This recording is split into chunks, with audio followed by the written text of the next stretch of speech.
Hello students, आज हम लोग शुरू करने जा रहे हैं हमारी 12th क्लास केमिस्ट्री का 3rd chapter that is electrochemistry. तो जो केमिकल रिएक्शन होती है उनको हम इलेक्ट्रिकल एनर्जी प्रोड्यूस करने में यूज़ कर सकते हैं और उसी तरीके से हम इलेक्ट्रिकल एनर्जी को यूज़ कर सकते हैं केमिकल रिएक्शंस करवाने में। वो केमिकल रिएक्शंस जो अपने आप नहीं होती है हम उनको इलेक्ट्रिकल एनर्जी देके और वो रिएक्शंस करवा सकते हैं। ठीक है, तो ऐसी केमिस्ट्री की ऐसी ब्रांच जिसके अंदर हम इलेक्ट्रिकल एनर्जी को केमिकल एनर्जी में कन्वर्ट करेंगे और केमिकल एनर्जी को इलेक्ट्रिकल एनर्जी में कन्वर्ट करेंगे, उसे हम कहते हैं इलेक्ट्रोकेमिस्ट्री। ठीक है, तो इलेक्ट्रोकेमिस्ट्री के अंदर हम इलेक्ट्रिकल एनर्जी को कन्वर्ट करते हैं केमिकल एनर्जी में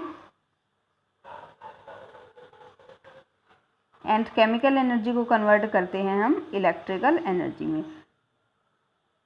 जब हम इलेक्ट्रिकल एनर्जी को केमिकल एनर्जी में कन्वर्ट करते हैं तो ये सब हम करते हैं इलेक्ट्रोलाइटिक सेल्स के केस में। लेकिन जब हम केमिकल एनर्जी को इलेक्ट्रिक एनर्जी के अंदर वापस से चेंज करते हैं तो वो हम करते हैं गैल्वेनिक सेल्स के अंदर। वही हमें पढ़ना है, हमें इसके अंदर बहुत सारी चीज़ें पढ़नी हैं। ठीक है, तो वन बाय वन हम टॉपिक वाइज हर रोज़ उनकी स्टडी करेंगे। तो इलेक्ट्रोकेमिस्ट्री के अंदर हम इलेक्ट्रिसिटी को प्रोड्यूस करते हैं केमिकल रिएक्शंस की एनर्जी से। ठीक है, और उसी इलेक्ट्रिकल एनर्जी से हम दोबारा वो केमिकल रिएक्शंस भी करवा सकते हैं, केमिकल ट्रांसफॉर्मेशंस भी करवा सकते हैं। ये जो सब्जेक्ट है बहुत ज़्यादा इंपॉर्टेंट ये पूरा सब्जेक्ट होता है। आगे अगर आप केमिस्ट्री में अगर आगे जाते हो तो इलेक्ट्रोकेमिस्ट्री एक खुद सब्जेक्ट होता है। तो ये जो सब्जेक्ट बहुत ज़्यादा इम्पोर्टेंस है थ्योरेटिकल और प्रैक्टिकल कंसिडरेशंस के हिसाब से। और बहुत सारे मेटल्स जो होते हैं, सोडियम हाइड्रोक्साइड हो गया, क्लोरीन हो गया, फ्लोरीन हो गया, और बहुत सारे ऐसे ही केमिकल्स इलेक्ट्रोकेमिकल मेथड से हम प्रोड्यूस कर सकते हैं। फिर जो हमारे बैटरीज होती हैं या फिर फ्यूल सेल्स होते हैं वो केमिकल एनर्जी को इलेक्ट्रिकल एनर्जी में कन्वर्ट करते हैं और बहुत ज़्यादा यूज़ भी होते हैं अलग अलग डिवाइसेस में, अलग अलग इंस्ट्रूमेंट्स में। तो जो रिएक्शंस हम इलेक्ट्रोकेमिकली जब भी हम कोई रिएक्शन करवाते हैं ना तो वह एनर्जी एफिशिएंट भी होती है और उससे पोल्यूशन भी कम होता है। तो इसीलिए जो इलेक्ट्रोकेमिस्ट्री की स्टडी है बहुत ज़्यादा इम्पोर्टेंट है और इको फ्रेंडली भी हो जाती है। ठीक है, और एक अगर मैं इसका बायोलॉजिकल इम्पोर्टेंस बताऊँ इलेक्ट्रोकेमिस्ट्री की, तो जो सेंसरी सिग्नल्स होते हैं ना जो सेल्स से ब्रेन तक जाते हैं, ठीक है, the transmission of sensory signals through cells to brain and brain to cells and communication between the cells, तो उनका भी ओरिजिन यही माना गया है कि इलेक्ट्रोकेमिकल उनका ओरिजिन है। ठीक है, तो जो इलेक्ट्रोकेमिस्ट्री एक बहुत बड़ा सब्जेक्ट है। ठीक है, लेकिन हमें तो सिर्फ ये केमिस्ट्री के हिसाब से ही इसके अंदर पढ़ना है। तो इसके अंदर हम पढ़ेंगे इलेक्ट्रोकेमिकल सेल पढ़ेंगे, इलेक्ट्रोलाइटिक सेल पढ़ेंगे, नर्नेस्ट इक्वेशन पढ़ेंगे और जो हमारी रेजिस्टिविटी, कंडक्टिविटी, ये सारी टर्म्स पढ़ेंगे और कंडक्टिविटी के हिसाब से कोलार्च लॉ पढ़ेंगे। तो ऐसे बहुत लास्ट में जो बिल्कुल लास्ट टॉपिक होगा वो है हमारा कोरोजन, वो भी बहुत इंपॉर्टेंट टॉपिक है। ठीक है, तो ये सब हम इलेक्ट्रोकेमिस्ट्री के अंदर स्टडी करेंगे। अब तो जो इलेक्ट्रोकेमिस्ट्री पढ़ने से पहले हमें सबसे पहले पता होना चाहिए रिडॉक्स रिएक्शंस क्या होती हैं। ठीक है, रिडॉक्स रिएक्शंस क्या होती हैं, तो ये आपके 11th क्लास के अंदर चैप्टर भी है रिडॉक्स रिएक्शंस नाम का। तो वो इसीलिए है ताकि आपको 12th में इस चीज़ में कोई दिक्कत ना आए, लेकिन फिर भी हम थोड़े से कॉन्सेप्ट्स यहाँ पे रिवाइज करेंगे। तो जो रिडॉक्स रिएक्शंस होते हैं यहाँ पे देखो, रिडक्शन रेड से हो जाएगा रिडक्शन, ठीक है, ऑक्स से हो जाएगा यहाँ पे ऑक्सीडेशन। तो ऐसी रिएक्शंस जिसके अंदर रिडक्शन होता है और ऑक्सीडेशन होता है और दोनों साथ साथ चलते हैं तो उन्हें हम रिडॉक्स रिएक्शन कहते हैं। अब रिडक्शन क्या होता है, ऑक्सीडेशन क्या होता है, तो ये तो आपने जूनियर क्लासेस के अंदर पढ़ा ही होगा। ऑक्सीडेशन क्या होता है, लॉस ऑफ इलेक्ट्रॉन। जब कोई स्पीशीज इलेक्ट्रॉन को लॉस करती है तो हम बोलते हैं उसका ऑक्सीडेशन हो गया है। और रिडक्शन हम बोलते हैं गेन ऑफ इलेक्ट्रॉन, जब कोई स्पीशी इलेक्ट्रॉन गेन कर लेती है तो हम बोलते हैं उसका रिडक्शन हो गया है। ठीक है, यही हम पढ़ते आ रहे हैं।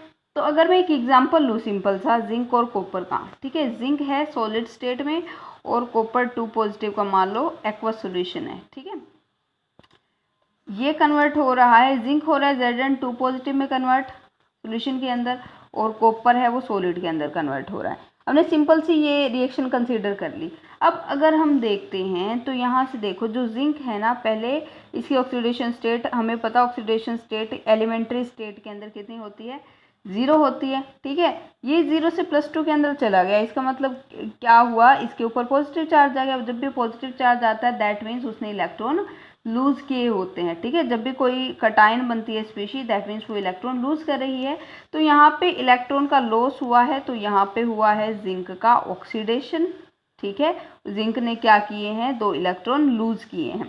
ठीक है, 2 इलेक्ट्रॉन लूज कर किए हैं यहाँ पे, वही 2 इलेक्ट्रॉन यहाँ पे कॉपर ने गेन कर लिए और कॉपर कन्वर्ट हो गया 2+ से 0 के अंदर। तो यहाँ पे कॉपर ने इलेक्ट्रॉन गेन कर लिए, तो यहाँ पे कॉपर का हो गया रिडक्शन। ठीक है, तो ये है सिंपल सी रिडॉक्स रिएक्शन हमारी। ऑक्सीडेशन किसे कहते हैं, रिडक्शन किसे कहते हैं। इन रिएक्शंस के अंदर इलेक्ट्रॉन ट्रांसफ़र होते हैं एक रिएक्टेंट से दूसरे रिएक्टेंट तक। जो सब्सटेंस इलेक्ट्रॉन लूज करता है, एक से ज़्यादा या फिर एक से ज़्यादा इलेक्ट्रॉन लूज करता है, तो उसे हम बोलते हैं रिड्यूसिंग एजेंट। ठीक है, मतलब क्या है, यहाँ पे जो जिंक है ना, जिंक जिसका ऑक्सीडेशन हो रहा है, एक चीज़ याद रखना, वो सब्सटेंस जिसका ऑक्सीडेशन हो रहा है उसको हम बोलते हैं रिड्यूसिंग एजेंट। ठीक है, उल्टा होता है ये, या फिर इसका दूसरा नाम है, इसको हम बोलते हैं रिडक्टेंट। ठीक है, और वो सब्सटेंस जिसका रिडक्शन हो रहा है उसे हम बोलते हैं ऑक्सीडाइजिंग एजेंट। ठीक है, ऑक्सीडाइजिंग एजेंट और ऑक्सीडेंट। ठीक है, तो वो सब्सटेंस जो एक या एक से ज़्यादा इलेक्ट्रॉन गेन करता है या फिर जिसका रिडक्शन होता है उसे हम कहते हैं ऑक्सीडाइजिंग एजेंट या फिर ऑक्सीडेंट। ठीक है, तो यहाँ पे ये दोनों चीज़ें उल्टे मतलब एक दूसरे से अपोजिट चलती हैं। रिडॉक्स रिएक्शन के अंदर एक सब्सटेंस रिड्यूसिंग एजेंट की तरह काम करता है और खुद वो ऑक्सीडाइज होता है, जबकि दूसरा सब्सटेंस ऑक्सीडाइजिंग एजेंट की तरह काम करता है और खुद रिड्यूस हो जाता है। ठीक है, तो ये हमने बहुत सिंपल से एग्जांपल लिया था जिंक और कॉपर के बीच में रिडॉक्स रिएक्शन को दिखाने के लिए। तो इसमें जो जिंक है वो रिड्यूसिंग एजेंट का काम कर रहा है या फिर रिडक्टेंट है, जबकि ये जो Cu2+ आयंस हैं वो इलेक्ट्रॉन्स को गेन कर रहे हैं और यहाँ पे ऑक्सीडेंट का काम कर रहे हैं। ठीक है, तो बहुत सारे रिडॉक्स रिएक्शंस आप लोगों को देखने को मिल जाएंगी। अभी हम डिफरेंस पढ़ लेते हैं, बेसिक डेफिनेशंस ऑक्सीडेशन और रिडक्शन की। ठीक है, तो इसके लिए ऑक्सीडेशन और रिडक्शन के लिए बहुत एक तो होता है क्लासिकल अप्रोच। ठीक है, क्लासिकल मेथड क्या था, ठीक है, फिर वो जो था उसमें थोड़ी सी कमियां थी, जो पुराना मेथड था, उसके बाद आया न्यू कॉन्सेप्ट, नया मेथड आया या फिर जिसको हम बोलते हैं मॉडर्न अप्रोच। ठीक है, तो हम ये सारी चीज़ें पढ़ेंगे क्योंकि ये सारी चीज़ें हमें काम आएंगी इस चैप्टर के अंदर। तो यहाँ से हम यहाँ पे लिख लेते हैं रिडॉक्स रिएक्शन। ठीक है, रिडॉक्स रिएक्शन के अंदर 2 टाइप की रिएक्शंस होती हैं, एक तो होती है oxidation and the second one is reduction. तो ये दोनों ऑक्सीडेशन और रिडक्शन साथ साथ चलते हैं रिडॉक्स रिएक्शन के अंदर। ठीक है, तो इसके लिए हम डिफरेंस कर लेते हैं। तो फर्स्ट हो जाएगी जो इसकी फर्स्ट डेफिनेशन ऑक्सीडेशन की, that is addition of oxygen. तो ये एडिशन ऑफ ऑक्सीजन का क्या मतलब है, अब ये देखो, जैसे पहले ज़माने में तो इतना तो लोगों को पता नहीं होता था, ना ही जो टेक्निक्स थी वो इतनी डेवलप हुई थी। तो जब शुरू में देखा गया कि जब भी अर्थ क्रस्ट में से मेटल निकालते थे पुराने ज़माने के लोग, तो उन्होंने क्या देखा था कि जो कुछ नोबल मेटल्स है ना उनको छोड़ के और जो सारी मेटल्स हैं उनके साथ ऑक्सीजन लगा होता था। ठीक है, उसके ऑक्साइड मिलते थे उन्हें।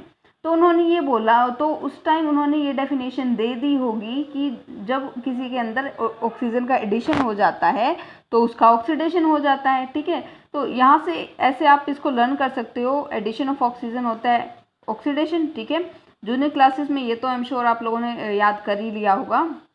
एग्जाम्पल हो जाएगा एल्यूमिनियम, अगर उसको ऑक्सीजन से, एल्यूमिनियम अगर ऑक्सीजन से रिएक्ट करता है तो ये एल्यूमिनियम का ऑक्साइड बनाता है। ठीक है, एल्यूमिना बनाता है, इसको एल्यूमिना बोलते हैं, एल्यूमिनियम ऑक्साइड भी बोल सकते हो।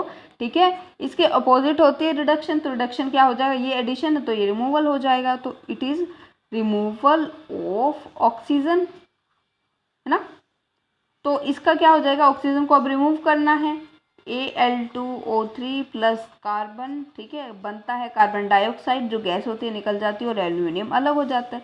तो यहाँ से देखो एल्यूमिनियम में से ऑक्सीजन जो है रिमूव हो गई है, एल्यूमिनियम अलग हो गया है, तो एल्यूमिनियम यहाँ पे क्या हो गया है, रिडक्शन हो गया है। ठीक है।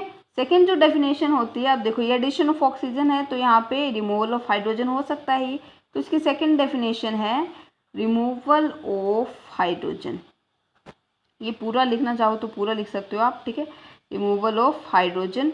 ठीक है, तो जैसे कि मीथेन होती है हमारी, ऑक्सीजन होता है, क्या बनता है, कार्बन डाइऑक्साइड प्लस में वाटर, है ना, यही बनता है। तो यहाँ से खुद देखो, यहाँ पे कार्बन के साथ हाइड्रोजन हट गया और ऑक्सीजन यहाँ पे लग गया है, तो एडिशन, कार्बन के साथ क्या हुआ है, ऑक्सीजन का एडिशन हुआ है। तो यहाँ पे क्या हुआ है, कार्बन के साथ ऑक्सीजन का तो एडिशन हो गया, पहली डेफिनेशन सेटिस्फाई हो रही है। और दूसरा रिमूवल ऑफ हाइड्रोजन, यहाँ से हाइड्रोजन रिमूव भी तो हो गए हैं कार्बन के साथ से, तो ये हो गया ऑक्सीडेशन। ठीक है, अब सेकंड इसके लिए डेफिनेशन हो जाएगी एडिशन ऑफ हाइड्रोजन, है ना, यहाँ से रिमूवल ऑफ हाइड्रोजन है तो रिडक्शन तो होगा, addition of hydrogen, addition of hydrogen. तो ये होती है हमारी, बहुत आप लोगों ने पढ़ी भी होगी 11th के अंदर, हाइड्रोजनेशन नाम की जो प्रोसेस होती है, CH2 डबल बॉन्ड CH2, ठीक है, पैलेडियम की प्रेजेंस में, H2 की प्रेजेंस में, तो एक हाइड्रोजन इसके साथ चला जाता है, एक हाइड्रोजन इसके साथ चला जाता है, हाइड्रोजनेशन बोलते हैं इसको हम। CH3 तो ये बन जाता है हमारा इथेन, ठीक है, इथीन से हमारे पास बन जाता है इथेन। और यहाँ पे देखो क्या हुआ है, हाइड्रोजन का एडिशन हो गया, एक हाइड्रोजन इसके साथ, एक हाइड्रोजन इसके साथ, तो मतलब यहाँ पे रिडक्शन प्रोसेस हुई है। ठीक है, थर्ड हो जाएगी हमारी loss of an electron by an element, ठीक है, जो हमने देखी थी अभी थोड़ी देर पहले। तो यहाँ से हम बोल देंगे इसकी थर्ड डेफिनेशन है loss of an electron by an element. जब कोई भी एलिमेंट कोई इलेक्ट्रॉन लूज करता है तो हम बोलते हैं उसका ऑक्सीडेशन हो गया है। जैसे कि सोडियम है वो Na पॉजिटिव में कन्वर्ट हो जाएगा, एक इलेक्ट्रॉन को यहाँ से लूज कर देगा। ठीक है, तो सोडियम ने यहाँ पे क्या किया, एक इलेक्ट्रॉन का लॉस हुआ है, ठीक है, एक इलेक्ट्रॉन को लूज किया है, तो ये क्या हो गया है, उसका ऑक्सीडेशन हो गया है। इसके लिए क्या हो जाएगा, अभी यहाँ पे लॉस हो रहा है तो यहाँ पे गेन हो जाएगा इलेक्ट्रॉन का। ठीक है, तो रिडक्शन क्या होता है, gain of electron by an element, gain of electron by an element. ठीक है, तो इसके लिए हम क्लोरीन ले लेते हैं। ठीक है, क्लोरीन को हमने क्या करना है, एक इलेक्ट्रॉन देना है और ये कन्वर्ट हो जाएगा Cl नेगेटिव। अब देखो ये रिएक्शन गलत है, क्योंकि यहाँ पे क्लोरीन तो 2 है, यहाँ पे एक क्लोरीन है, तो हमें क्या करना पड़ेगा, इसको बैलेंस करना पड़ेगा। हम बैलेंस क्यों करते हैं, law of conservation of mass को सेटिस्फाई करने के लिए। ठीक है, नहीं तो मास कहाँ कंजर्व हुआ है, 2 से 1 बन गया। ठीक है, हम ये ऐसा नहीं कर सकते हैं, तो इसको बैलेंस करने के लिए मैं यहाँ पे अगर हाफ लगा देती हूँ तो यहाँ पे इसका ओवरऑल मतलब हो गया एक क्लोरीन का एटम। ठीक है, तो यहाँ पे भी एक क्लोराइड आयन ही है। तो यहाँ पे क्या हुआ है, यहाँ पे जीरो ऑक्सीडेशन स्टेट थी, कोई भी एलिमेंट अपनी एलिमेंट्री ऑक्सीडेशन स्टेट, एलिमेंट्री मतलब जिस फॉर्म के अंदर वो पाया जाता है। ठीक है, तो जो क्लोरीन है वो गैस के तौर पे पाई जाती है, Cl2 की फॉर्म में पाई जाती है। तो यहाँ पे इसका ऑक्सीडेशन स्टेट 0 है, 0 से -1 पे चला गया है, ये देखो Cl-1 हुआ है ना, तो इसने इलेक्ट्रॉन को गेन किया है, तो यहाँ पे हुआ है इसका रिडक्शन। ठीक है, इसके लिए फोर्थ डेफिनेशन क्या हो जाएगी, ऑक्सीडेशन स्टेट के ऊपर बेस्ड हो जाएगी। ऑक्सीडेशन स्टेट क्या होती है, किसी भी एलिमेंट के ऊपर जो चार्ज होता है तो उसे हम ऑक्सीडेशन स्टेट बोलते हैं। तो यहाँ से हम बोलेंगे increase in oxidation state, increase in oxidation state of element is oxidation. देखो यहाँ से ये 0 ऑक्सीडेशन स्टेट पे था, यहाँ पे +1 हो गई है, तो इंक्रीज हो गया ना ऑक्सीडेशन स्टेट में, तो ये हो गई ऑक्सीडेशन। यहाँ पे हम बोल देंगे decrease in oxidation state of an element, state of any element. ठीक है, यहाँ पे इंक्रीज हुआ है, यहाँ पे डिक्रीज हुआ है। तो यहाँ पे देखो 0 था, 0 से -1 मतलब माइनस के ऊपर चली गई, तो मतलब क्या हुआ है, डिक्रीज हुआ ऑक्सीडेशन स्टेट में, तो यहाँ पे रिडक्शन हुआ है। ठीक है, अब ये डेफिनेशंस मैंने आप लोगों को क्यों पढ़ाई हैं, क्योंकि ये जो डेफिनेशंस होती है ना, कोई भी पर्सन है, या तो सबसे ज़्यादा तो अगर आप वाइवा कहीं देने जा रहे हो, ठीक है, तो जब भी आपके प्रैक्टिकल वाइवा वगैरह होते हैं तो ये क्वेश्चंस मेनली पूछे जाते हैं कि ऑक्सीडेशन की सभी डेफिनेशंस बताओ, रिडक्शन की सभी डेफिनेशंस बताओ। ठीक है, तो इसीलिए बहुत इंपॉर्टेंट हो जाता है ये। अब कल वाला जो लेक्चर होगा उसके अंदर हम ऑक्सीडेशन स्टेट के बारे में पढ़ेंगे और कैसे निकालते हैं ऑक्सीडेशन स्टेट वो पढ़ेंगे। उसके बाद से हम शुरू करेंगे हमारा जो आगे इलेक्ट्रोकेमिस्ट्री होती है वो।